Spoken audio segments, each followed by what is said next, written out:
시청자 여러분 안녕하십니까? 2월 13일 월요일 뉴스가 있는 저녁 시작하겠습니다. 민주당이 김건희 여사에 대한 특검과 대장동 55클럽 특검을 함께 추진할 뜻을 분명히 했지만 야권 공조의 다른 한 축인 정의당의 입장이 중요해졌습니다. 정의당은 김건희 여사 주가 조작 의혹에 대한 특검과 관련해서는 검찰 소환 조사가 우선이라면서 신중한 입장을 취하고 있습니다. 국민의힘 당대표 레이스 과정에서는 대통령 탄핵 발언을 둘러싼 논란이 오늘까지도 이어졌습니다. 주말 이후에 이 문제에 대해 별다른 논평을 하지 않던 대통령실은 급기야 오늘 오후 브리핑에서 대통령을 전당대회에 끌어들이는 것은 부적절하다는 입장을 밝히기도 했는데요. 관련 전국 현안은 잠시 뒤 정가는 코너에서 자세히 다뤄보겠습니다. 국민의힘 차기 당대표를 노리는 당권 주자들이 오늘 제주에 모여 첫 합동연설회를 열었습니다. 후보들은 대통령과의 호흡이나 내년 총선 승리 가능성 등 본인이 생각하는 각자의 장점을 강조하면서 당심을 얻기 위해 안간힘을 썼습니다. 엄윤주 기자가 현장을 다녀왔습니다. 국민의힘 차기 당대표 후보부터 지도부 입성을 노리는 최고위원 후보까지 컷오프를 통과한 당권 주자들이 첫 합동연설회를 위해 제주에 모였습니다. 먼저 김기현 후보는 자신이 불협화음 없이 윤석열 대통령과 호흡을 맞추고 당을 안정시킬 적임자라고 역설하면서 연대와 포용, 탕평을 통해 당을 통합하겠다고 거듭 밝혔습니다. 대통령하고 손발이 맞아야 될 것 아닙니까? 대통령하고 자꾸 어긋난 길로 가고 당정 분리라 그러면서 당 지도부가 대통령을 견제해야 된다 그러면 우리가 왜 여당합니까? 야당해야지.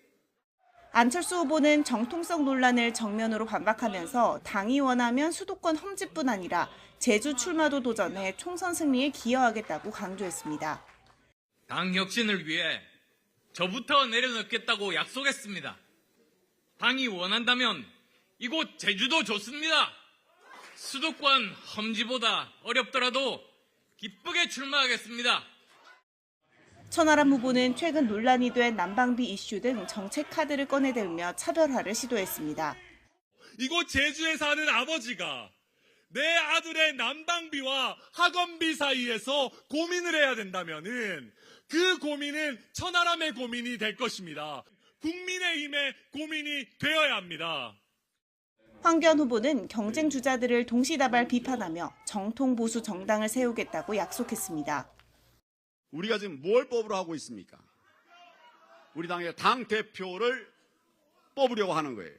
그러면 정통 보수 가치에 적합한 사람을 뽑아야 되지 않겠습니까?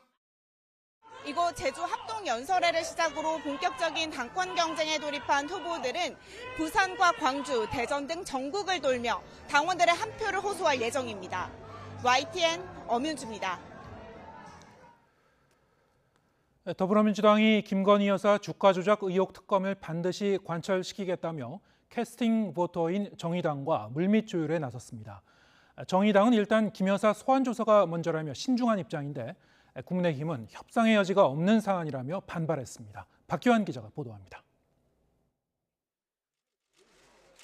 연일 김건희 여사 주가 조작 의혹 특검을 강조해온 더불어민주당이 교섭단체 대표 연설에서도 거듭 관철시키겠다는 의지를 드러냈습니다.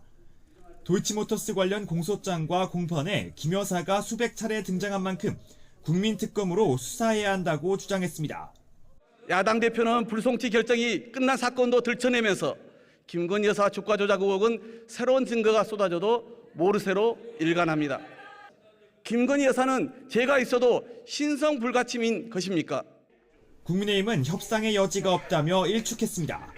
이미 문재인 정부 때부터 파헤친 사건인데도 실체가 나오지 않은 정치 공세 이재명 방탄용에 불과하다는 겁니다. 더구나 박범계 의원이 법무부 장관으로 있을 때 수사할 대로 해놓고 이제 와서 특검하자고 박범계 의원이 들고 있는 거 보니까 저는 참 웃음이 나왔습니다. 여당이 법제사법위원장을 맡은 상황에서 본회의 신속 안건으로 방향을 튼 민주당이 180석을 채우기 위해선 정의당 6석의 동의가 꼭 필요합니다. 정의당은 특검 추진 가능성을 완전히 닫아두진 않았지만 일단 검찰 소환 조사가 먼저라며 한동훈 법무부 장관을 향해 엄정 수사를 촉구했습니다. 김건희 여사를 당장 소환 조사하고 빠른 시일 내 책임 있는 결과를 내놓기 바랍니다.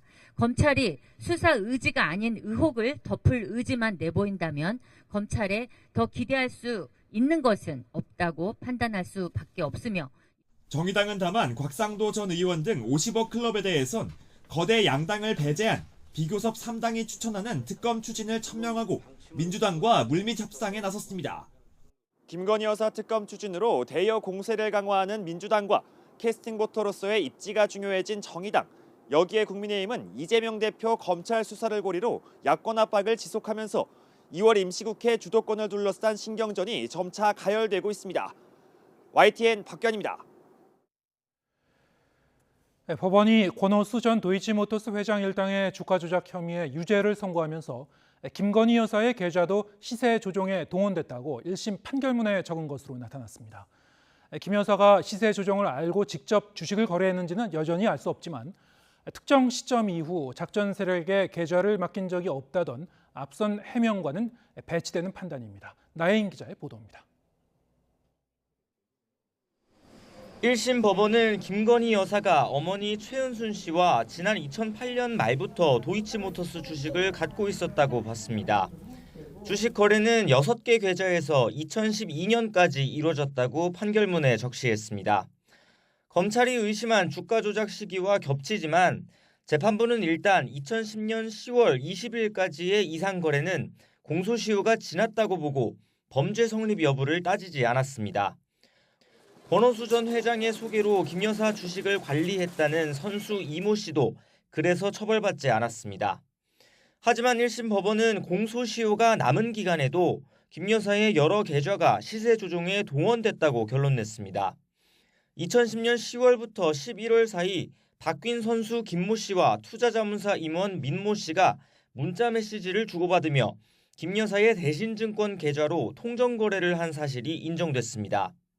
민 씨는 이른바 김건희 엑셀 파일 작성에 관여한 것으로 지목된 인물인데 재판부는 이 파일에 적힌 김 여사의 다른 계좌 2개 역시 시세 조종에 이용됐다고 판단했습니다. 직접 주문을 낸 게 누군지 확정할 수는 없지만 적어도 작전 세력의 뜻에 따라 김 여사의 계좌가 운영된 건 맞는다는 겁니다. 특히 재판부는 공소시효가 지난 1단계 시기에 이어 2단계까지 연속적으로 맡겨진 계좌는 김 여사 모녀 명의 정도밖에 없다고 했습니다. 시세 조종에 동원된 어머니 최 씨의 계좌는 권오수 전 회장의 차명 계좌였다는 판단도 내렸습니다. 대통령실은 재판부가 이번 사건 자체를 실패한 주가 조작이라고 규정했고 김 여사와 비슷한 의혹을 받았던 전주가 무죄를 받았다는 점을 강조하고 있습니다. 그러나 검찰뿐만 아니라 1심 법원도 과거 김 여사 측 해명과 배치되는 판단을 내린 건 주목할 만한 대목입니다. 돈을 빼고 그 사람하고는 절연을 했습니다. 저희 집사람 오히려 손해보고 그냥 나왔습니다. 그것도 2010년입니다. 검찰은 판결문을 분석해 필요한 수사를 이어가겠다는 원론적인 입장을 유지하고 있습니다. YTN 나인입니다. 윤석열 대통령이 튀르키예 지진 피해와 관련해 가용 자원을 모두 동원해 구호 물품을 확보하라고 지시했습니다. 정부는 오는 16일 이진 구호대와 지원 물품을 현지에 보낼 예정이며 의료 인력 수백 명도 확보해 뒀습니다. 박석영 기자입니다. 윤석열 대통령은 수석비서관 회의에서 또 한덕수 총리와의 주례 회동에서 잇따라 튀르키예 지진 피해를 언급했습니다. 윤 대통령은 튀르키예가 다시 일어설 수 있도록 혈맹이자 형제국인 대한민국이 앞장서야 한다며 가용 자원을 모두 동원해 구호 물품을 확보하라고 각 부처에 지시했습니다.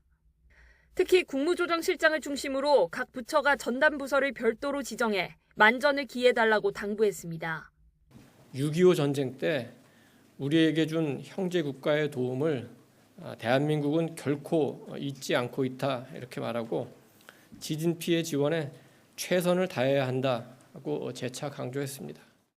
앞서 튀르키예 측은 이재민 2,300만 명이 발생할 거로 예상한다며 영하로 떨어진 추위를 이길 임시 주거용 텐트나 의료품, 발전용 설비 지원 등을 요청했습니다. 이에 따라 정부는 우선 오는 16일 이진 구호대와 방한용 텐트, 담요 등을 군용기로 현지에 보낼 예정입니다. 중앙의료원 72명, 민간의료원 300여 명 등 의료 인력도 확보했는데 이 가운데 29명을 일주일 안에 출발시킬 수 있도록 준비해뒀습니다. 또 대한적십자사, 종교계, 주요 기업, 지자체의 별도 기부 등으로 구호금 370억 원 정도를 조성했습니다. 국무조정실에선 튀르키예 지진 긴급구호 민관합동 TF를 구성해 1차 회의를 진행하고 정부와 민간의 협력 방안을 논의했습니다. 각 기관들이 갖고 있는 그 자원이라든지 이런 것들을 최대한 책상에 올려놓고 잘 조합을 해서 어려움을 겪고 있는 그 튀르키예 정부나 국민들께 도움이 되는 그런 안을 만들 수 있도록 같이 노력했으면 좋겠습니다. 대통령실은 긴급구호는 물론 재건에 이르기까지 총력을 모아 형제의 나라 튀르키예 지원에 나서겠다는 방침입니다. YTN 박서경입니다. 대통령실이 대통령실 관저 선정 과정에 역술인 천공이 개입했다는 의혹을 제기한 국방부 전 대변인과 이를 최초 보도한 언론사 기자들을 고발했죠. 경찰이 남영신 전 육군 참모총장을 비롯한 관계자들을 부르는 등 본격적인 수사에 나섰습니다. 박정현 기자입니다. 이달 초 출간된 부승찬 전 국방부 대변인의 저서 권력과 안보, 새 대통령 관저를 물색하는 과정에 역술인 천공이 개입했다는 의혹이 담겼습니다. 지난해 3월쯤 천공이 대통령직 인수위원회 관계자들과 함께 서울 한남동 육군참모총장 공간을 둘러봤고 남영신 당시 육군참모총장도 이에 대해 보고받았다는 겁니다. 일기를 다시 보다가 천공 의혹이 있었고 책으로 출간하는 상황에서 이 내용만 빼고는 할 수 없었고 부 전 대변인은 남 전 총장이 자신에게 이 사실을 알렸다고 책에서 주장했는데 대통령실은 사실 무근이라며 즉각 반박했습니다. 그러면서 부승찬 전 대변인과 부 전 대변인의 주장을 보도한 언론사 두 곳의 기자를 명예훼손 혐의로 경찰에 고발했습니다. 경찰도 남영신 전 총장과 당시 공관장으로 있던 부사관 등을 불러 조사하는 등 사실관계 파악에 본격적으로 들어갔습니다. 다만 천공이 지난해 3월 말 실제로 공간을 찾았는지를 가려낼 직접적 단서인 CCTV 화면은 확보하지 못한 거로 파악됐습니다. 이미 1년 가까이 지난 만큼 확인이 쉽지 않다는 겁니다. 경찰은 다만 당시 영상이 보관기한 규정 등을 지켜 삭제됐는지도 함께 들여다볼 예정입니다. 의혹의 중심에 있는 천공은 아직 조사하지 않은 거로 확인됐습니다. 경찰은 천공이 피해자가 아닌 참고인인 만큼 아직 인적 사항만 확인했다며 앞으로 사실관계를 알아보는 데 필요할 경우 조사하는 방안을 검토할 방침입니다. 앞서 천공은 지난해 3월 YTN과의 인터뷰에서 집무실 이전과 관련해 직접 조언한 적이 없다며 해당 의혹에 선을 그었습니다. YTN 박정현입니다. 쌍방울그룹 비리 의혹을 수사하는 검찰이 김성태 전 회장의 비자금이 590억 원에 이르는 거로 보고 구체적인 사용처를 파악하고 있습니다. 태국에서 압송한 쌍방울의 금고지기도 비자금의 사용처를 모두 알지는 못하는 거로 알려져 계속해서 김 전 회장의 진술에 의존해야 하는 상황입니다. 보도에 송재인 기자입니다. 검찰이 김성태 전 쌍방울그룹 회장 공소장에 적시한 비자금의 규모는 590억 원대입니다. 김 전 회장이 쌍방울그룹 계열사들과 자신이 실질적으로 소유한 페이퍼 컴퍼니 사이에 자금을 복잡한 방식으로 주고받게 해 비자금을 만들어낸 것으로 보고 있습니다. 검찰은 김 전 회장이 북측에 보냈다고 진술한 800만 달러도 이 비자금 가운데 일부로 의심하고 있습니다. 나머지 수백억 원의 사용처는 아직 오리무중입니다. 임직원 등의 계좌로 보내 현금화하거나 거액의 수표로 뽑은 뒤 소액권으로 쪼개 계속 교환하는 방식으로 돈 세탁을 해 추적이 어렵습니다. 이처럼 복잡한 돈 세탁을 거쳤다는 건 용처 자체가 불법일 가능성이 큰 것으로 검찰은 보고 있습니다. 검찰은 김 전 회장이 사업을 확장하는 과정에서 정관계 로비 자금으로 썼을 가능성도 배제하지 않고 있습니다. 당장 규명 자체가 쉽지는 않습니다. 그동안 김 전 회장은 비자금 의혹과 관련한 실무를 금고지기 역할을 했던 김모 씨가 맡았다고 미뤄왔습니다. 검찰도 김 씨의 귀국으로 단서를 얻을 것으로 기대했지만 김 씨는 지금까지의 조사에서 자금의 모든 사용처를 아는 건 아니라고 진술한 것으로 알려졌습니다. 복잡하게 세탁돼 추적이 어려운 비자금인 만큼 검찰은 김성태 전 회장의 진술에 당분간 의존해야 하는 상황에 놓였습니다. YTN 송재인입니다.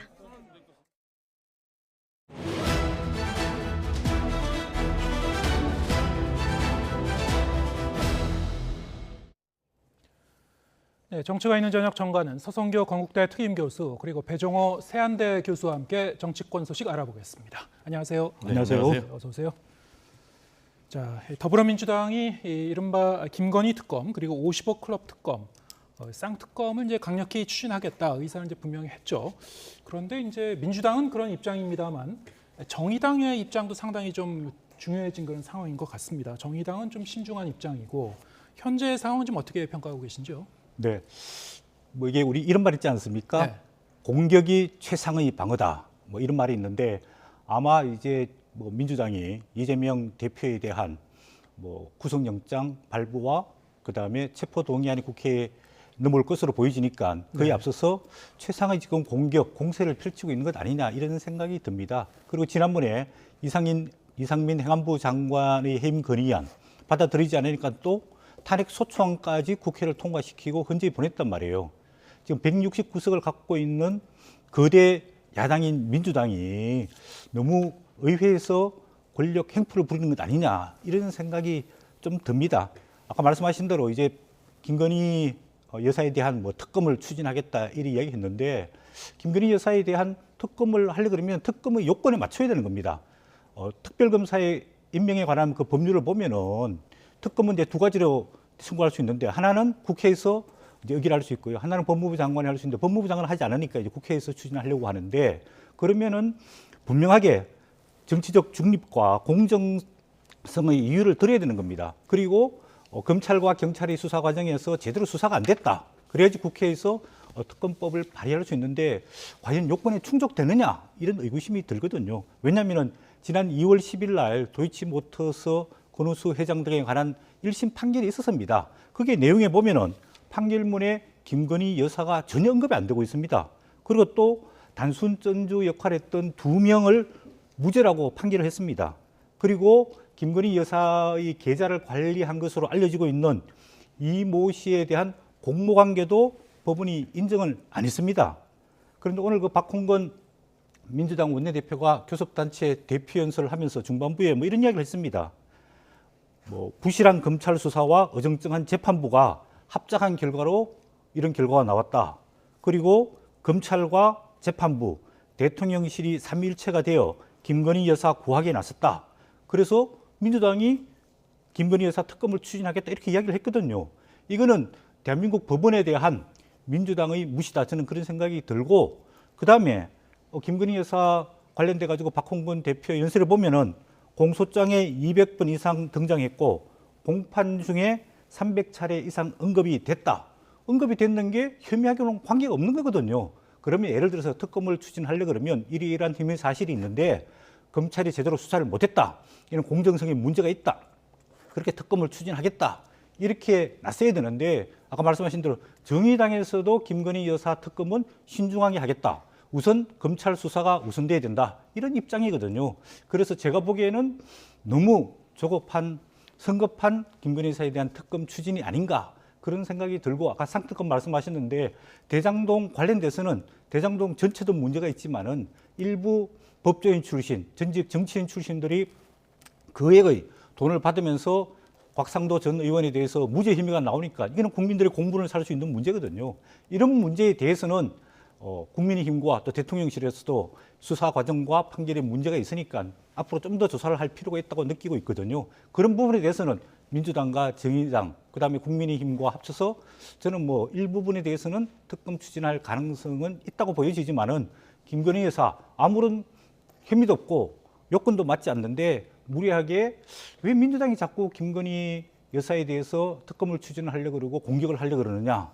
저는 참 그 배경이 의심스럽거든요. 그리고 작년 9월 5일 날 이미 민주당이 단독으로 김건희 여사의 주가 조작 문제와 허위 경력 문제에 대해서 특검법을 제출해놓고 법사위에 계류되어 있는데 그 후속 조치는 아무것도 안 하고 있지 않았습니까? 근데 이제 와서 정치적인 공세로 특검을 추진한다. 이게 국민적 지지를 얼마나 받을지 약간 의문이 됩니다. 네, 정치적 공세다 이렇게 평가를 해주셨고 이 특검과 관련해서 우리가 이 필요성과 그리고 현실성 이제 종합적으로 같이 지금 이렇게 논의를 해보고 있습니다만 아까 말씀하셨습니다만 법원이 권오수 전 도이치모터스 회장 일당 주가 조작 혐의에 대해서 이제 선고를 하면서 유죄를 선고하면서 김건희 여사의 이 이름을 언급하지 않은 건 아니고요. 김건희 여사의 이제 그 계좌가 시세 조정에 이제 동원된 사실도 1심에서 이제 언급이 됐다. 라고 이제 앞서 저희 리포트에서도 봤습니다만 민주당 층에서는 좀 더 그때의 정황 그리고 과연 이 김 여사가 시세 조정을 알고 주식을 거래했는지 등등 좀 따져봐야 된다는 그런 입장인 것 같습니다. 어떻게 보시고 계십니까?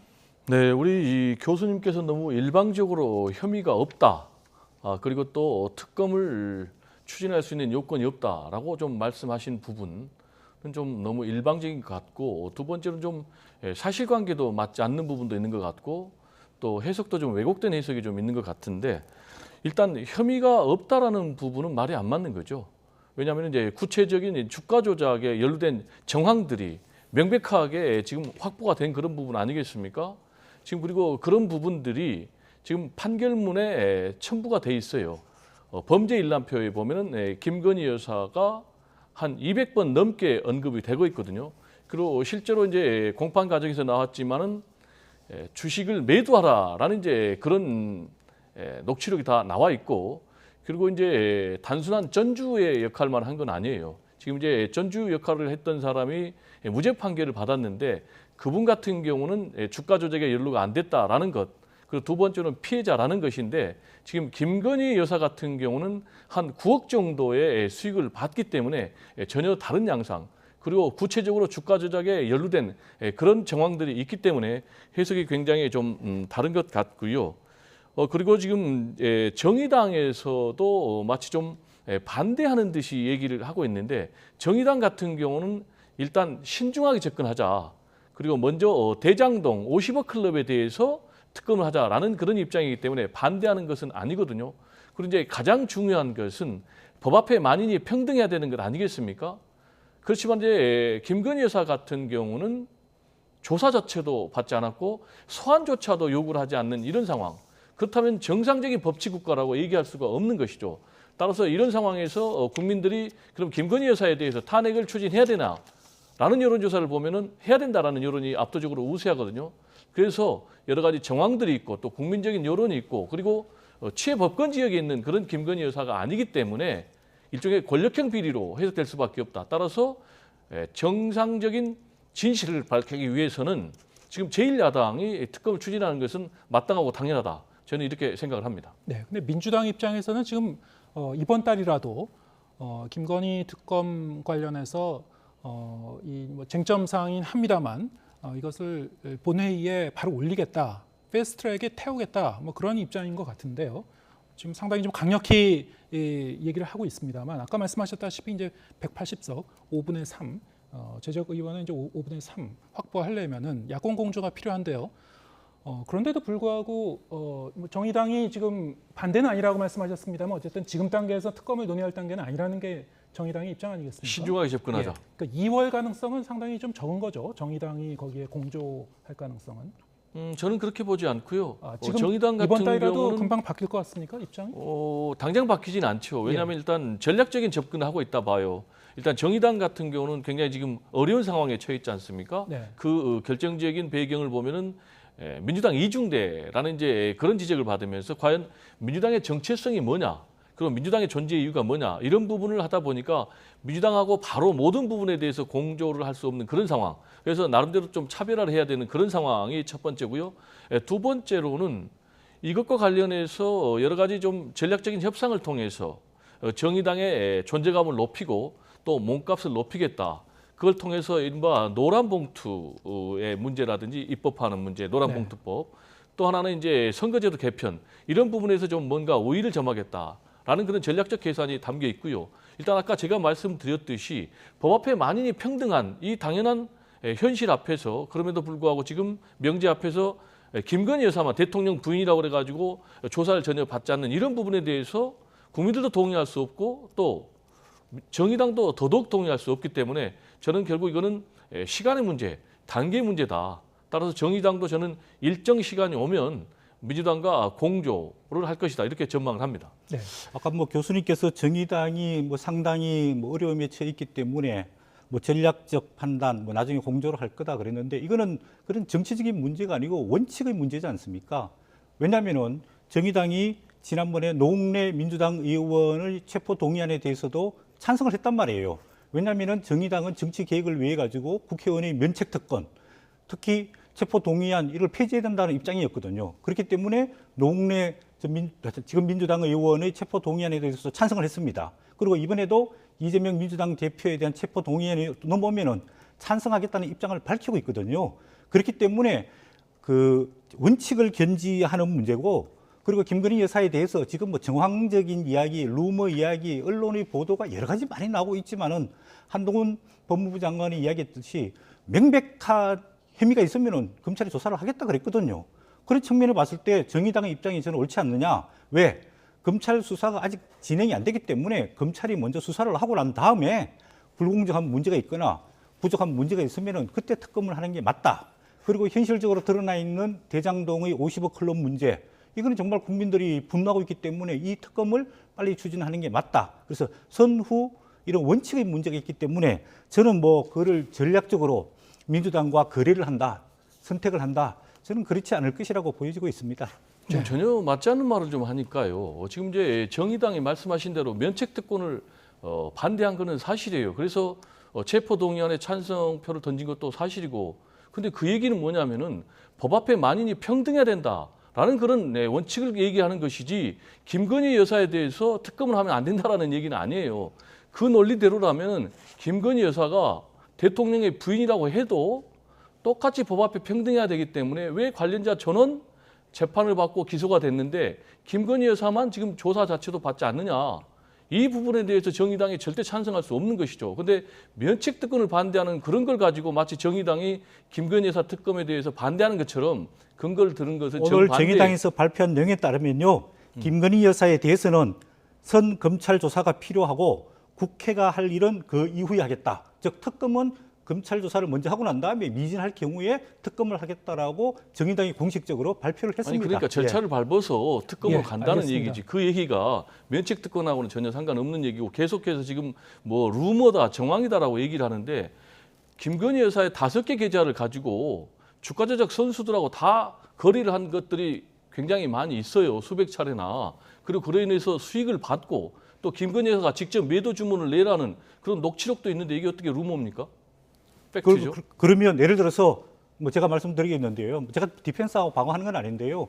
그러면 예를 들어서 보통 일반인의 경우에 그 증권회사 직원한테 보통 계좌를 맡기고 돈을 맡겨놔놓고 뭐 거래를 할 때 이거는 뭐 사겠습니다, 이거는 팔겠습니다라든지, 아니면은 돈을 계좌를 갖고 있는 주인이 이번에는 이걸 파십시오, 그리고 이번에 이걸 사십시오, 이렇게 하는 게 불법인가요?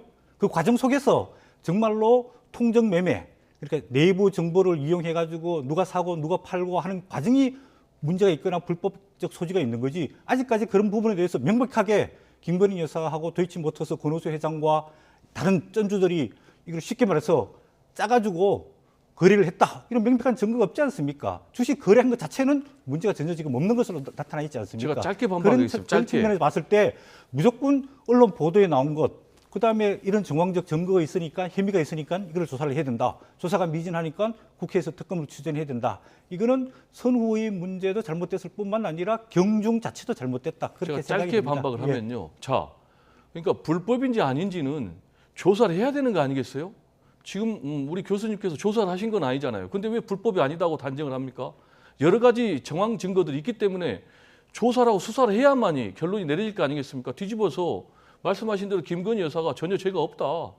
그러면 검찰 수사를 통해서 명명백백하게 본인이 그런 굴레를 벗어야 되는 거 아니겠습니까? 근데 왜 김건희 여사만 조사를 안 해야 되는 것이죠? 거기에 대해서 답변하라는 얘기죠. 예, 알겠습니다. 두 분이 이 특검의 필요성, 당위성과 관련해서 상당히 좀 상반되는 의견을 갖고 계시기 때문에 그 부분에 대해서 이제 좀 저희가 토론을 했던 거고, 현실적으로 보면 어쨌든 정의당이 캐스팅 보토가 됐어요.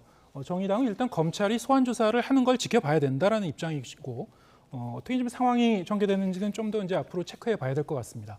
자, 국민의힘 상황도 좀 짚어보겠습니다. 국민의힘 전당대회 후보 합동 연설회가 오늘부터 시작이 됐죠. 오늘 이후에도 6번 더 좀 그 계획이 돼 있던데요. 오늘 합동 연설회 내용은 어떻게 보셨습니까?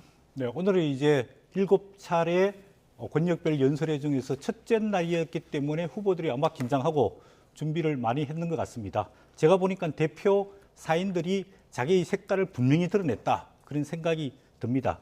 김기현 후보는 아무래도 윤석열 정부의 성공을 위해 가지고 당과 대통령실이 협력해가지고 일체감을 가져가겠다.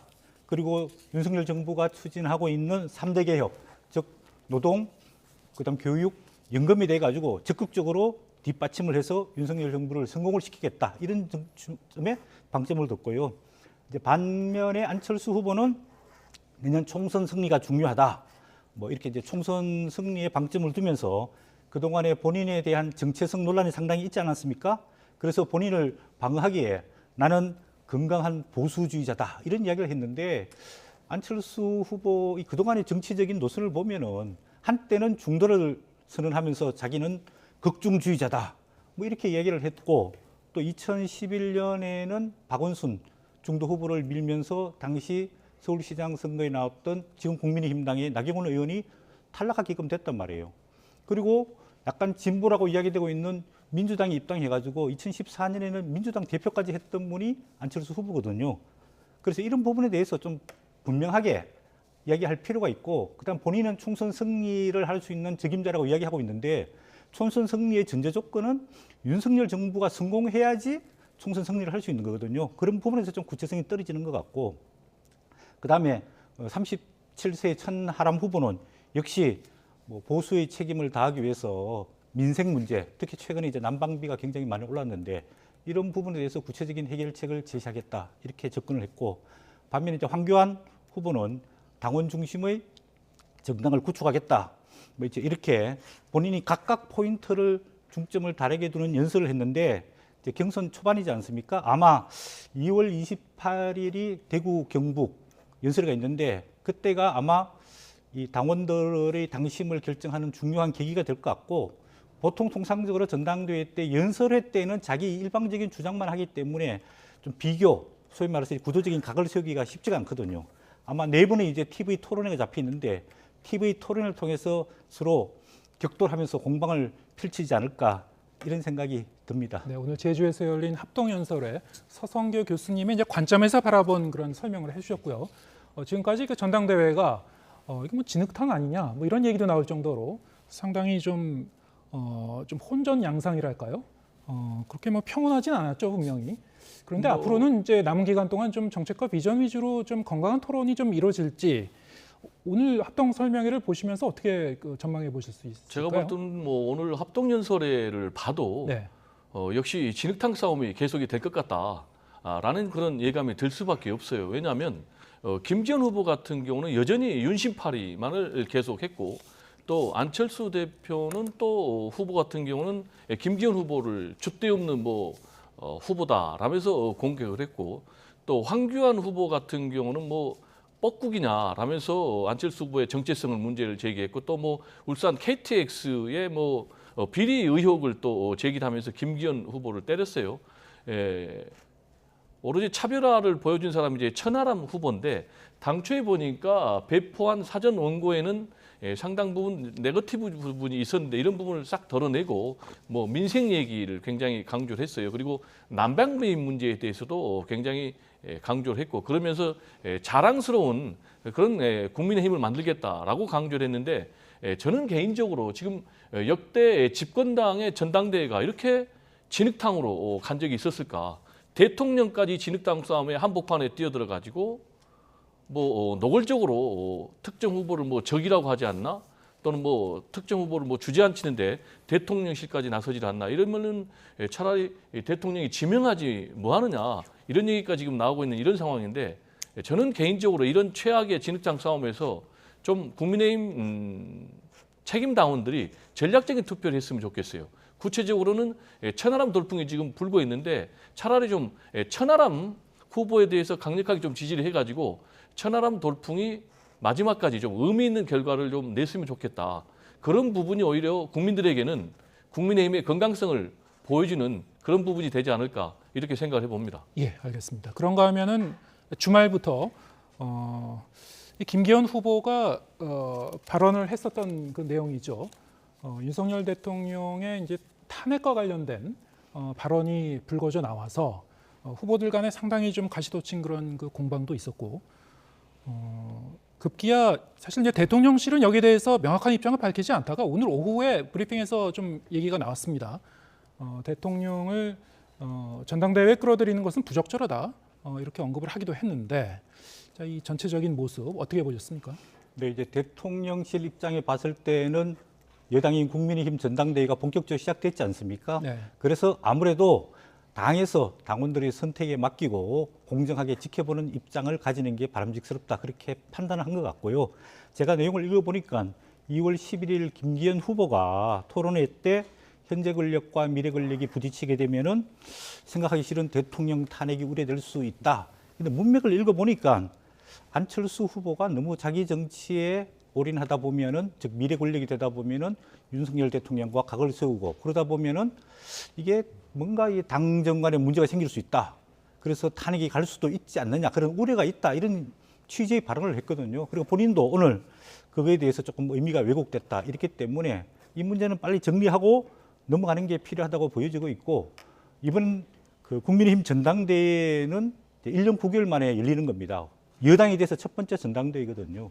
그런 의미에 봤을 때 여당으로서 어떻게 국가와 국민을 위해 가지고 성공할 것인가 그런 어떤 정치 노선과 정책 아젠다의 재정립 이런 게 굉장히 중요하거든요. 그리고 윤석열 정부가 표방하고 있는 어떤 그 정책에 대해 가지고 어떻게 당이 뒷받침해 가지고 성공시킬 것인가 그런 지도부가 어떤 대표, 어떤 최고위원들이 나와야 되느냐 이걸 위해서 좀 치열한 토론을 해야 된다. 아까 교수님 말씀하신 대로 비전과 아젠다와 정책 토론이 좀 부족하다 이런 생각이 들고 지금 국민의힘은 그동안에 박근혜 전 대통령 탄핵 이후에 계속 패배를 거듭하다가 윤석열 대통령을 외부에서 영입해가지고 겨우 정권을 창출했는데 앞으로 총선 그다음에 대선을 승리하기 위해 가지고 지속적인 정통 보수 정당을 어떻게 구축할 것이냐 이런 문제에 대해 가지고 젊은 천하람 후보 또 기성의 또 정통 보수를 표방하고 있는 김기현, 안철수, 황교안 후보들이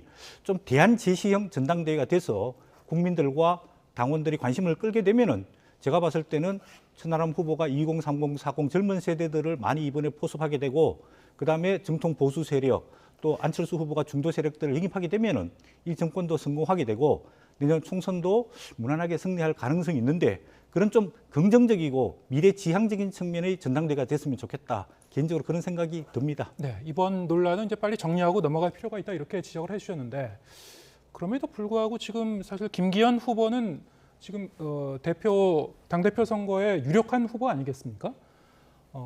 이렇게 유력 후보가 굳이 당이 과거에 상당히 어려운 시간을 보내면서 탄핵의 강을 건너기 위해서 상당히 어려운 시간을 보냈었는데 이 탄핵 트라우마를 떠올리게 할 만한 그런 주제를 왜 굳이 꺼냈을까?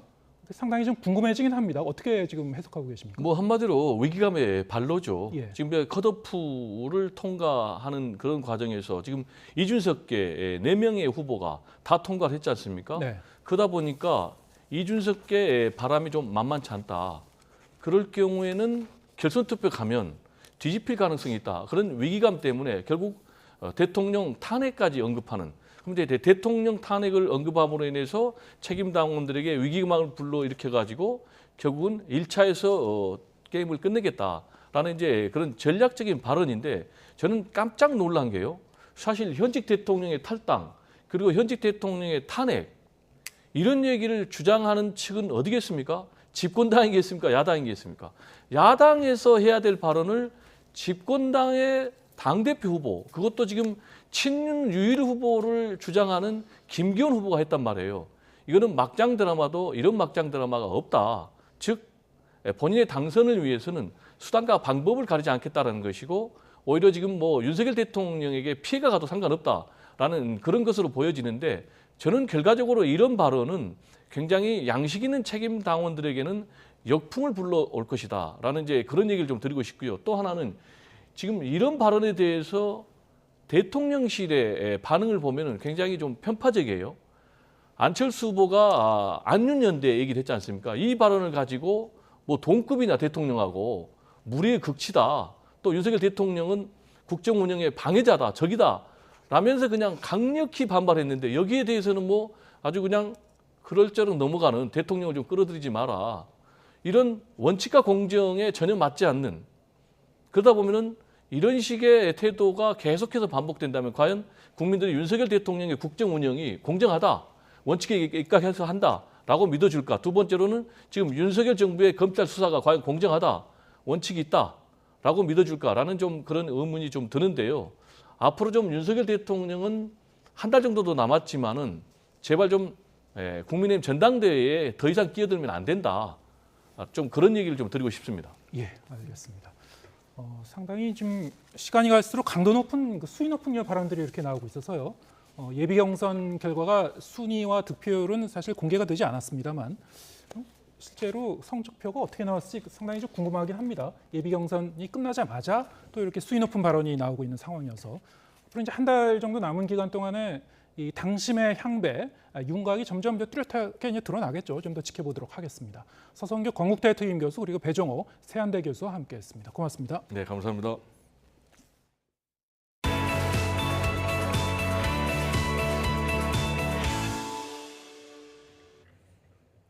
튀르키예 강진에 목숨을 건진 이재민들은 가혹한 날씨와 열악한 환경 때문에 비참한 생활을 이어가고 있습니다. 국제사회 구호의 손길이 도착하고 있지만 여전히 매우 부족한 실정입니다. 류재복 기자입니다. 한때 고대 왕조의 수도였던 도시가 잿더미로 변했습니다. 어디를 둘러봐도 무너진 건물의 잔해뿐, 더는 사람이 살 수 있는 공간이 아닙니다. 지진을 피해 외곽 공원으로 대피한 사람들, 나눠주는 음식으로 끼니를 해결합니다. 간신히 허기는 면할 수 있지만 여전히 부족한 게 너무 많습니다.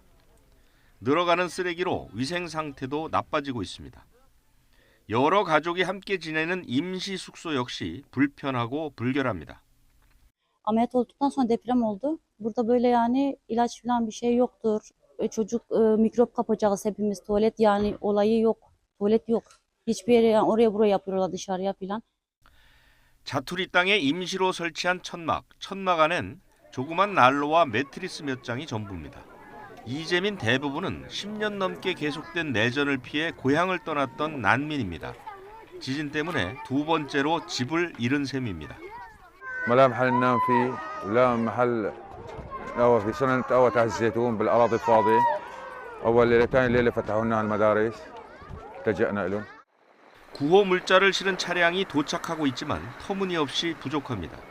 특히 국제사회 제재를 받는 시리아는 여러 나라로부터 직접 원조를 받지 못하고 있습니다. YTN 유재복입니다. 튀르키예와 인접한 시리아도 동시에 지진 피해를 입었지만 지금 시리아 반군 지역은 그 어느 곳보다 지원이 시급합니다. 시리아 지진 피해 지역엔 콜레라 창궐 우려까지 나오고 있습니다. 보도에 임수근 기자입니다. 지진으로 벌써 2,000명이나 숨진 시리아 북부 반군 장악 지역인 사르마다입니다. 형체를 알아보기 어려울 정도로 건물들이 무너진 가운데 중장비 몇 대가 잔해를 치우며 생존자들을 찾고 있습니다. 하지만 말이 생존자 수색이지 인원이나 장비 등이 턱없이 부족합니다. 압델 모넴 알라주크는 지진이 발생한 지 7일이 지났지만 아직도 딸들과 외손주 등 가족 13명을 못 찾고 있습니다. الدنيا كل الكرة الأرضية خسرت الشعب السوري. هذا البناء هذا الدمار لو يكون بأوروبا أو دول أجنبي كان كل الدنيا اجتمعت لإنقاذ. 2011년 내전 발발 이후 정부군과 반군으로 양분돼 13년째 교전을 이어가는 시리아. 북서부 반군 지역은 생존을 전적으로 외부 원조에 의존하고 있지만 구호의 손길이 미치지 못하고 있습니다. 때문에 9.4일생 잔해에서 살아나온 사람들도 희망의 불씨가 꺼지고 있습니다. 한 응급실 의사는 구호단체에 지원을 요청했지만 줄 수 있는 게 시신 가방밖에 없다는 말을 들어야 했습니다. قياس للموتى يعني بيعرفوا الشعب عم يموت بدون اي مساعده خلص انتم حقكم الوحيد انكم تموتوا بس حقكم تموتوا بنعطيكم كيس تندفنوا فيه. 이런 가운데 시리아 지진 지역에서 지난해 9월부터 유행하고 있는 콜레라가 더욱 창궐할 것이란 우려가 제기됐습니다. 지진으로 시리아에서 530만 명이 노숙하는 신세로 내몰리게 되면서 수인성 전염병이 확산할 거란 전망입니다. Because of this disruption of water and sanitation, we already had pre-existing outbreaks of cholera and measles, so we're working to step up our control of infectious diseases. 오염된 물이나 배설물로 전파되는 콜레라는 심한 설사와 구토로 탈수를 유발하며 어린이에게 치명적입니다. YTN 임수근입니다.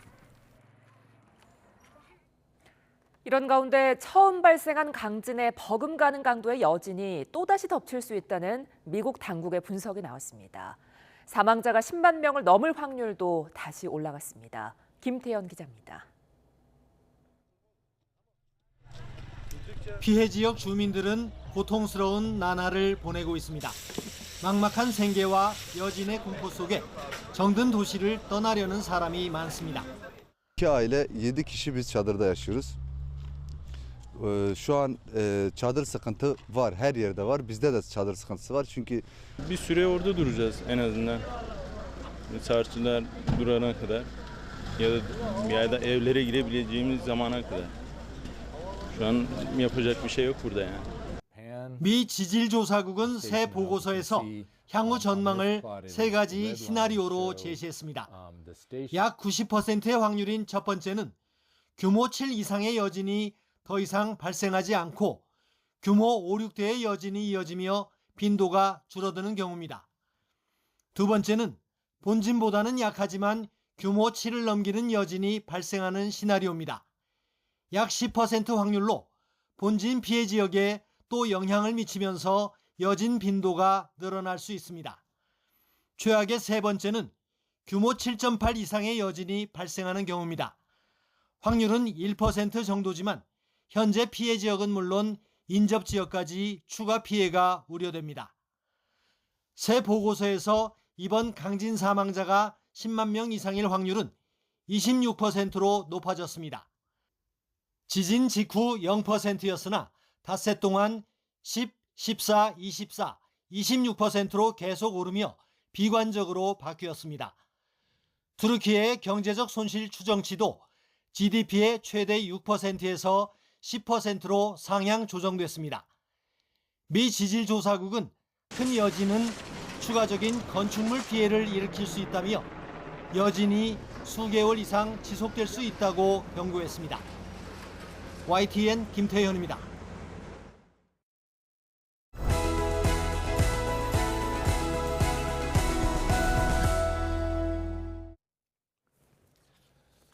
네, 앞서 보신 대로 튀르키예 시리아 강진이 발생한 지 일주일째 사망자 수는 3만 3천 명을 넘어섰습니다. 국제 이슈를 짚어보는 국경 없는 저녁에서 임상훈 인문결 연구소장과 함께 자세한 얘기 나눠보겠습니다. 안녕하세요. 안녕하십니까? 네. 자, 이 튀르키예 시리아 지진 피해 계속해서 눈덩이처럼 불어나고 있는데요. 로이터 통신 같은 경우에는 이번 강진이 이번 세기 들어서 역대 6번째로 많은 인명 피해를 낳은 자연재해가 될 것이다. 뭐 이렇게 얘기를 하고 있고. 앞으로도 계속 늘어날 것 같은 그 상황이죠. 어떻게 좀 평가하고 계십니까? 맞습니다. 사실 21세기 들어서 지진 피해 우리가 이제 기억하고 있는 우리 가까운 시기에 일어났던 일들이니까 그런 일들이 많이 있는데 당장 우리가 이제 생각할 수 있는 것이 IT에서 났던 그 지진 피해가 있었고요. 가까이 인도네시아에서 그 쓰나미라는 말이 사람들이 낯설었던 그 시절에 그 큰 규모의 9.1 규모의 지진이 있었죠. 당시 23만 명이 그 당시에 근데 23만 명의 사망자 수가 사실은 진짜 정확한지도 알 수가 없습니다. 더 큰 피해가 있었을 수도 있고 IT의 경우도 좀 전에 말씀드렸습니다마는 20만 명으로 집계가 됐습니다마는 그의 2배가 될 수도 있고 사실 지진 피해는 정확한 규모를 알 수가 없거든요.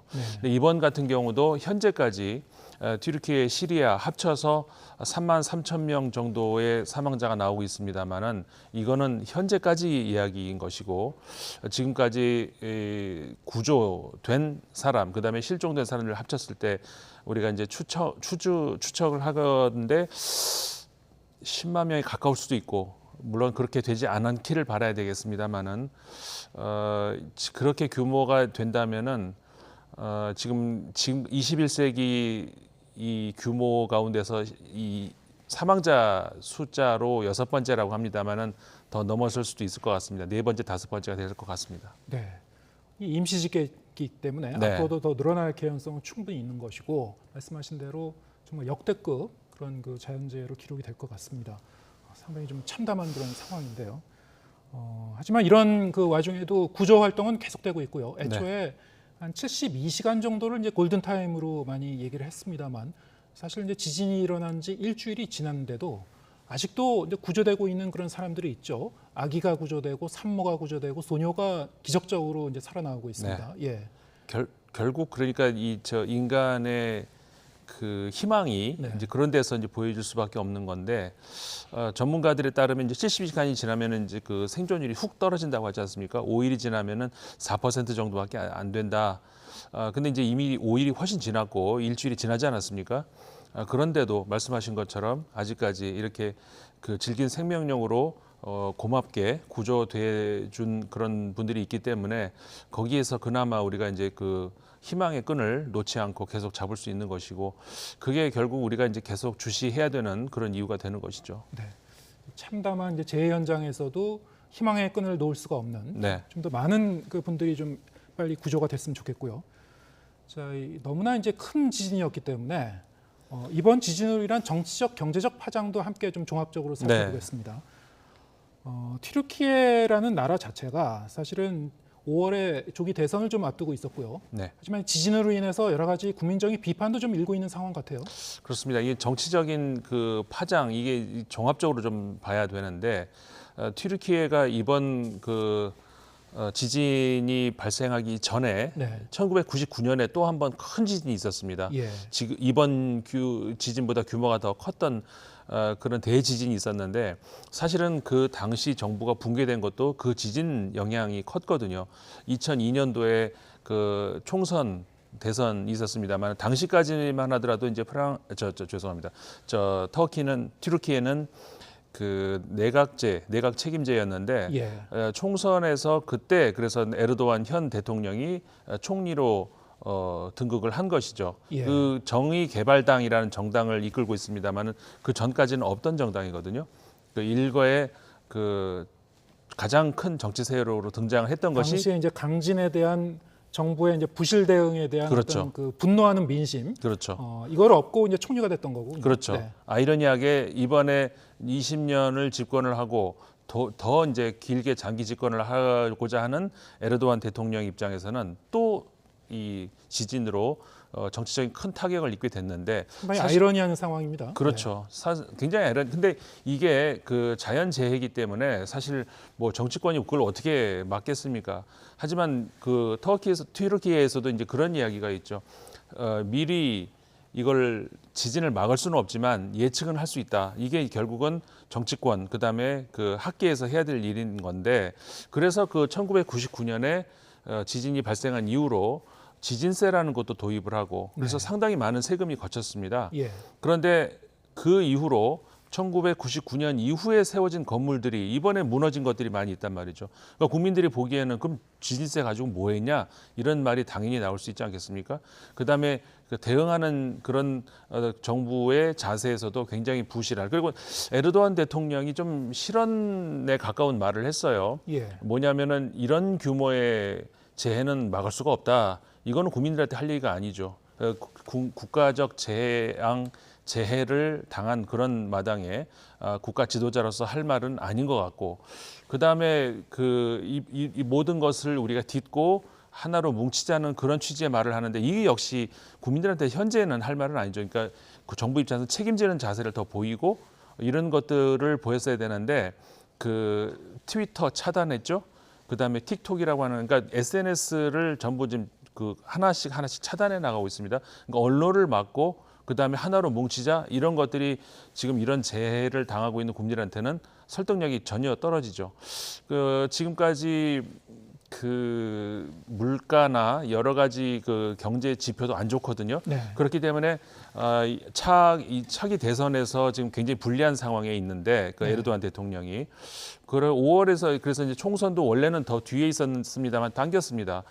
그래서 이제 조기를 총선, 대선 같이 치르려고 했는데 지금 이런 상황이 오면서 사실상 이번에 그 에르도안 대통령 그다음에 그 정의개발당이 그 다수를 차지하기 어렵지 않겠느냐. 그렇게 된다 그러면은 조심스럽게 우리가 이제 전망을 할 수 있는 것이 혹시 이런 그 지진을 어떤 빌미를 해가지고 또 이제 연기를 할 수도 있다. 야권에서는 당연히 이제 반발을 하겠죠. 근데 현재로서는 그 대선이 치러진다면 에르도안 대통령에게는 굉장히 불리한 그런 상황이 있습니다. 그러면 대선을 좀 연기할 가능성도 있는 겁니까 지금? 그럴 가능성도 점쳐질 수가 있는 것이고요. 배제할 수는 없는 상황이고. 그렇죠. 여기에 더해서 이제 아까도 말씀하셨습니다만 그 튀르키예의 이제 경제적 상황도 그렇게 좋지 못했는데 인플레이션이 상당히 인플레이션율도 높았고요. 이번에 지진으로 인해서 상당한 이제 경제 손실이 이제 우려가 되고 있죠. 이것도 변수가 될 것 같아요. 그렇습니다. 그 튀르키예가 이제 GDP 규모가 이제 우리나라의 절반 정도가 됩니다.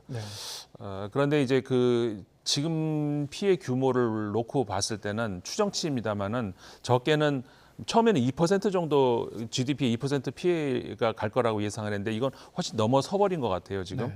적게는 6%, 많게는 10%까지도 GDP 규모의 10%라고 하면 어마어마한 규모 아니겠습니까? 그 정도로 그 피해가 이제 예상이 되고 있기 때문에 이거를 극복한다는 것이 아까 말씀하셨습니다만 지금 튀르키예 같은 경우가 사실상 지금까지 20년 에르도안 대통령이 장기 집권을 할 수 있었던 어떻게 보면은 그 비결이랄까 이런 것이 이제 경제가 그렇게 나쁘진 않았는데 근데 경제가 이 속을 들여다보면은 예를 들어서 어떤 제조업이 잘 돼가지고 수출을 많이 한다든가 그런 게 아니고 수출은 계속해서 적자였습니다. 그러니까는 그 어떤 그 건설 그다음에 부동산 이런 것들로 어떤 그럭저럭 이끌어 나갔던 거거든요. 근데 이제 그 이런 그 누적된 이 경제의 어떤 그 낙후성 이런 것들이 결국 죄송합니다. 코로나를 겪으면서 이 인플레이션이 굉장히 지금 20년 만에 최고치를 뛰고 있거든요. 이런 상황이 계속되면서 결국은 이번 지진까지 겹치면은 정말 그 극복하기 어렵지 않겠는가 이런 예상을 할 수가 있습니다. 원래 지진이 일어나기 전에는 이 튀르키예라는 나라가 북대서양 조약기구 나토에 이제 새로 가입하려는 나라들 여기에 대해서 이제 열쇠를 쥐고 있다. 우리가 이제 여러 번 얘기를 했습니다만 스웨덴과 핀란드에 대해서 튀르키예가 어떤 입장을 취할 것인가 쉽게 동의해주지 않으려는 그런 입장이었는데 여러 가지로 지금 혼란스러운 상황이기 때문에요. 최근에 이제 뉴스에는 스웨덴과 핀란드도 지금 이 지진 현장에 이 구호 의사를 밝혀서 지금 구호대가 갔는지는 확실하지는 않습니다만 아마도 이제 활동을 하고 있을 가능성이 있겠죠. 이렇게 되면 좀 상황이 미묘해지는 것 같아요. 변수가 좀 많이 생겼습니다. 그러니까는 그 튀르키예가 딴지를 걸었던 이유는 스웨덴 그다음에 핀란드가 이 튀르키예 내부 국내 문제 중에 큰 문제 중에 하나인 쿠르드족 문제, 쿠르드족을 지지하고 있다. 그리고 일부 그 반 국가 인물들을 거기서 이제 보호하고 있다. 이런 명목으로 해서 계속 두 나라 사이가 안 좋았거든요. 그러니까 스웨덴과 핀란드하고 이제 튀르키예가. 근데 나토 가입 문제로 해가지고 이제 전 모든 회원국이 지지를 해야 되기 때문에 튀르키예가 이제 거기서 이제 어기장을 놓고 있었기 때문에 힘든 그런 상황이었는데, 그러니까는 사실 그 스웨덴 같은 경우도 약간의 전향적인 자세를 보이고 있었던 와중에 지금 지진이 나면서 지금 튀르키예는 다른 데 신경을 쓸 겨를이 없어졌단 말이죠. 발빠르게 지금 스웨덴과 핀란드가 그 튀르키예를 지원을 하는 그런 그 자세로 가고 있고, 그다음에 나토 가입을 이 튀르키예가 끝까지 반대를 한다 그러면은 스웨덴 같은 경우에는, 그리고 핀란드도 마찬가지입니다만, 그냥 미국과 단독적으로 군사협정이라든가 이런 것들을 하겠다는 그런 방향으로 가고 있거든요. 지금 튀르키예 입장에서는 국제사회의 지원이 어느 때보다 필요한 상황이고, 그렇기 때문에 미국, 그다음에 유럽연합의 어떤 설득 이런 것에 결국은 스웨덴이 약간 전향적인 자세를 보여준다면 그 찬성표를 던지지 않겠는가, 이렇게 조심스럽게 예상할 수 있을 것 같습니다. 이번 이제 강진이 이 튀르키예와 시리아 이제 접경 지역에서 발생해서 시리아의 피해도 상당히 큰 편인데, 지금 내전이 진행 중인 그런 국가이다 보니까 구체적으로 인명 피해가 어느 정도인지 이것도 사실 가늠하기 어려운 상황이라고 하죠. 맞습니다. 사실 지금까지 우리 튀르키예 얘기를 했습니다만 더 심각한 것이 시리아거든요. 튀르키예는 정부라도 있잖아요. 근데 거기는 시리아는 사실상 그 무정부 상태나 마찬가지인 것이 2011년부터 내전을 하고 있습니다. 네. 근데 그 내전이 처음에는 반정부 투쟁 여기에 대한 진압 이런 걸로 시작을 했다가 이게 공교롭게 또 그 현재의 시리아 정부 알 아사드 대통령을 중심으로 하는 이 정부가 시아파란 말이에요. 네. 그다음에 그 반군에 해당하는 상당수가 또 순위파에 해당됩니다. 이러다 보니까 이게 국제전으로 대리전으로 변질되는 이런 상황이 갔거든요. 그다음에 지정학적인 그런 어떤 여러 가지로 해가지고 러시아가 개입을 하고 이러다 보니까는 러시아 그다음에 이란 이런 나라들이 현 그 시리아 정부를 지지하고 유럽이라든가 미국 이런 나라들은 반군을 지원을 하고 있는데 이 반군도 굉장히 복잡합니다. 반군이라는 것이 그냥 하나의 어떤 유니티가 아니고 굉장히 다양한 어떤 구성들이거든요. 그러니까는 이 미국이 반군을 지원하고 싶어도 어떤 반군이 어떤 반군인지를 알 수가 없습니다. 그러니까는 심지어는 과거에 우리 IS 기억하시지 않습니까? IS도 반군에 들어갔거든요. 그러니까는 IS를 지원할 수는 없는 것이고 이런 상태에서 내전이 계속 지속돼 왔었는데 지금 지진이 또 공교롭게 그 자리에 또 났단 말이죠. 그러니까는 그 정부군이 장악하고 있는 지역이 아니고 반군이 장악하고 있는 지역. 근데 반군도 정확하게 어떤 반군이냐에 따라서 달라지는 것이고 네. 그렇기 때문에 어떻게 이걸 도와줘야 되는지가 굉장히 애매한 그런 상황이라는 거죠. 예. 그러면 지금 구호품 전달도 상당히 좀 어려운 상황이라고 하던데요. 그렇죠. 이제 시리아로 들어가는 구호품은 당연히 시리아 정부 쪽으로는 공항으로 들어갈 수가 있죠. 다마스쿠스 공항을 통해서 들어가지만 이 반군이 장악하고 있는 지역은 그쪽으로 갈 수가 없는 것이죠. 예. 왜냐하면 시리아 정부가 그쪽으로 용인을 하지 않으니까.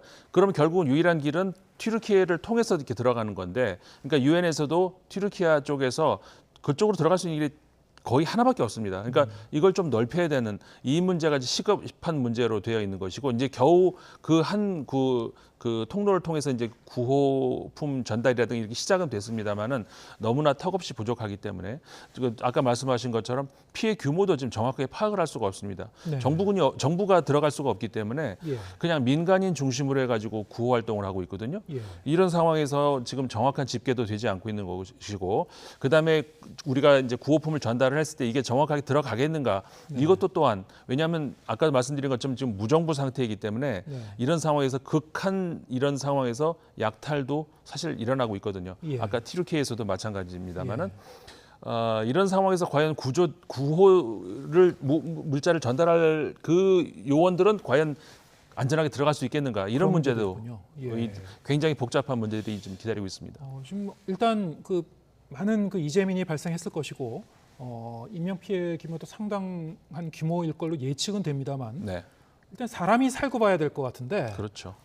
구호품도 국경지대에서 지금 들어갈 그 길목이 지금 거의 막혀 있다고 하니까 유일한 육로가 하나 있는데 여기에 대해서 이제 유엔도 튀르키예 측에 추가 이제 통로 개방을 요구하고 있는 거죠. 그렇죠. 네. 그러니까 튀르키예 입장에서도 그러니까 과거에 그 전에도 이제 그 지진이 나기 전에도 굉장히 열악한 상황 아니었습니까? 그 지역에 이 시리아 전역에서 몰려든 어떤 그 이재민들이 예. 500만 명 가까이 되는 예. 그런 사람이 있었기 때문에 그때도 이제 구호품 전달이 필요한 상황에서 그때도 애먹는 그런 그러니까 튀르키예에서도 이거를 그 국경을 마냥 열어줄 수도 없었습니다. 예. 튀르키예 입장에서는 왜냐하면은 그쪽 지역이 결국 쿠르드족이 이제 다수로 있는 쪽하고 또 굉장히 가깝거든요. 예. 그렇기 때문에 그 튀르키예 입장에서는 쿠르드를 그 압박을 하는 그런 마당에 국경을 그냥 열어주고 들어왔다 나갔다 하게 놔두기도 좀 어려운 것이고 그러다 보니까는 그 이래저래 여러 가지로 이 이재민들이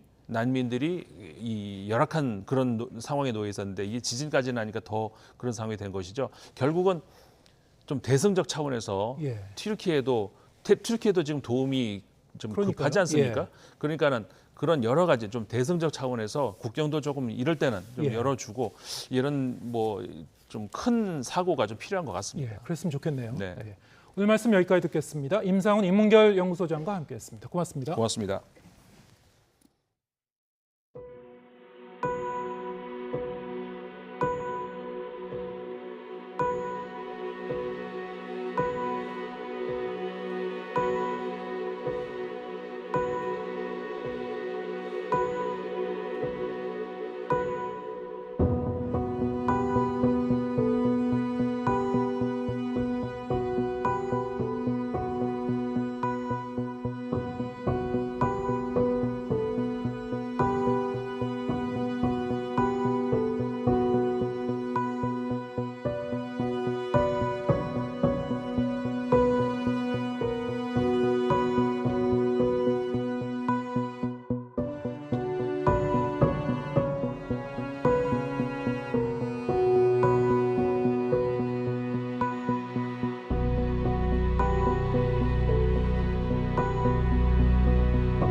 온라인에서 화제가 된 소식을 전해드리는 오늘 새 컷입니다. 튀르키예 시리아 강진 발생 일주일째, 피해 현장에는 세계 각국에서 온 구조팀이 사투를 벌이고 있는데요. 구조팀에 소속돼 임무를 수행하던 구조견들의 부상과 사망 소식도 전해지고 있습니다. 앞발에 붕대를 감고 잔해가 깔린 바닥에 앉아있는 구조견. 우리 긴급구조대와 함께 튀르키예에 파견된 6살 토백입니다. 며칠 전 구조 작업 도중 날카로운 물체에 찔려 다쳤지만 응급처치를 받고 다시 현장에 투입됐습니다. 짠하면서 대견한 마음도 드는데요. 우리 구조대는 붕대 투혼 중인 토백이를 위해 위험한 곳에선 직접 안아서 옮겨주며 구조 작업을 진행하고 있다고 합니다.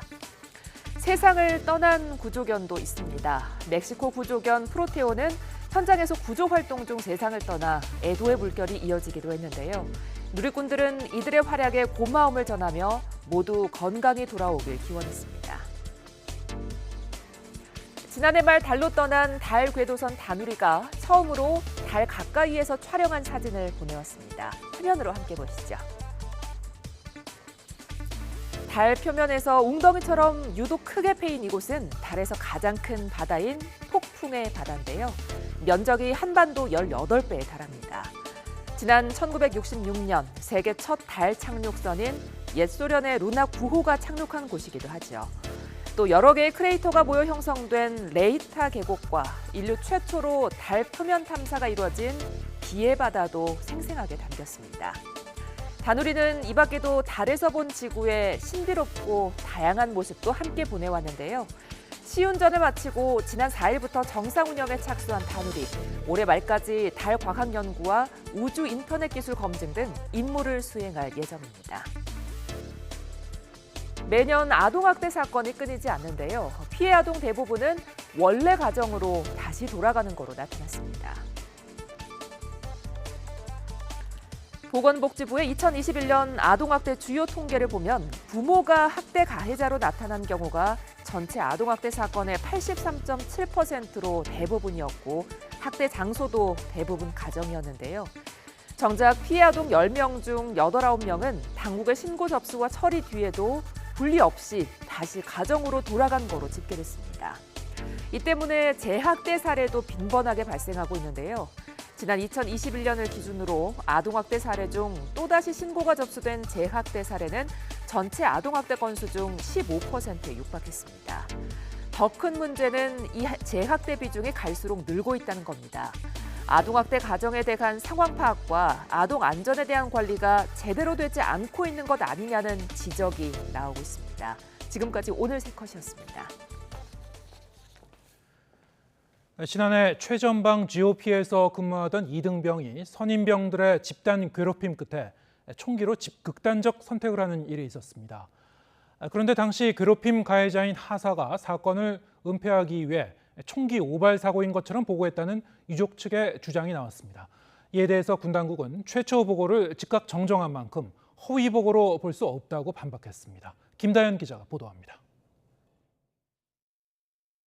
지난해 11월 강원도 인제에서 경계 근무를 하다가 총상을 입고 숨진 김모 이병의 아버지가 취재진 앞에 섰습니다. 군사경찰의 조사 결과 김 이병은 극단적 선택을 한 걸로 밝혀졌는데 사건을 최초로 보고한 A 하사가 총기 오발에 따른 사고사로 위장했다고 주장합니다. 최초의 보고는 극단적 선택이 아닌 사고사였습니다. 그 허위 보고 때문에 저희 가족은 지난 몇 달 동안 아이가 왜 죽었는지 제대로 모른 채 혼란 속에서 시간을 보냈습니다. A 하사는 김이병을 괴롭힌 가해자로 지목된 인물인데 자신의 잘못을 감출 목적으로 허위 보고를 했다는 겁니다. 그러나 군 당국이 이를 인지하고도 A 하사를 입건하지 않는 등 감싸기에만 급급했다며 아버지는 울분을 토합니다. 이에 대해 육군 측은 현장을 목격한 A 하사가 임의로 상황을 추정해 보고했고 이후 23분 만에 상급 부대로 정정 보고를 한 만큼 허위 보고로 볼 수 없다고 반박했습니다. 유족 측은 또 사고 직후 부대의 응급대처 과정에도 문제가 있었다고 지적합니다. 김이병이 쓰러진 뒤 군의관의 응급처치를 거쳐 밤 9시 9분 부중대장이 119에 신고했고 곧바로 출동한 구급대는 소초로 진입하기 위해 군사보호지역 앞에 멈춰섰습니다. 이때 군은 인솔 차량이 함께해야 한다며 기다려달라고 요청했고 이러다 보니 10분 거리의 현장까지 가는데 22분이나 걸렸다는 게 유족 측 주장입니다. 하지만 육군은 사고 현장은 내비게이션이 작동하지 않는 곳이라 군 간부가 안내하기 위해 같이 올라간 것뿐이라고 해명하고 당시 현장에 나간 소방 측도 군과 비슷한 입장입니다. 현장 위치가 뜨지 않기 때문에 보통 입구에서 그쪽에서 연결해주는 연락관을 만나서 같이 이동을 하는 게 거의 대부분입니다. 아울러 유족들은 이와 함께 선임병들이 A4 용지로 29쪽 분량의 부대 용어 자료집을 외우라고 하는 등 괴롭힘을 일삼았는데도 부대는 손을 놓고 있었다고 비판하는 상황. 육군은 안타까운 사고가 발생한 것에 사과한다며 괴롭힘 가해자 등 부대 관계자 20여 명에 대해 법적 조치를 하겠다고 밝혔습니다. YTN 김다현입니다. 지난 일요일 정수장 밸브 고장으로 대규모 단수가 이뤄진 광주광역시의 수돗물 공급이 정상화됐습니다. 시 당국이 우왕좌왕하면서 복구가 늦어져 광주 남구와 광산구 2만 8천 세대가 불편을 겪었습니다. 나연호 기자의 보도입니다. 정수장에서 넘친 물이 폭포수처럼 흐르고 주변 도로까지 잠겨버렸습니다. 정수장 유출 밸브가 잠겨 배수지로 물이 빠져나가지 못하고 넘쳐버린 겁니다. 새벽 3시 반부터 한 7시, 8시 무렵까지 이게 닫혔다, 열렸다, 걸렸다 하는 그 반복하다가 최종적으로 딱 닫혀버린 거죠. 복구에 나서는 사이 넘쳐 흘러 버려진 물은 5만 7천 톤에 달합니다. 고장을 일으킨 유출 밸브는 지난 1994년에 설치된 노후 장비였던 것으로 확인됐습니다.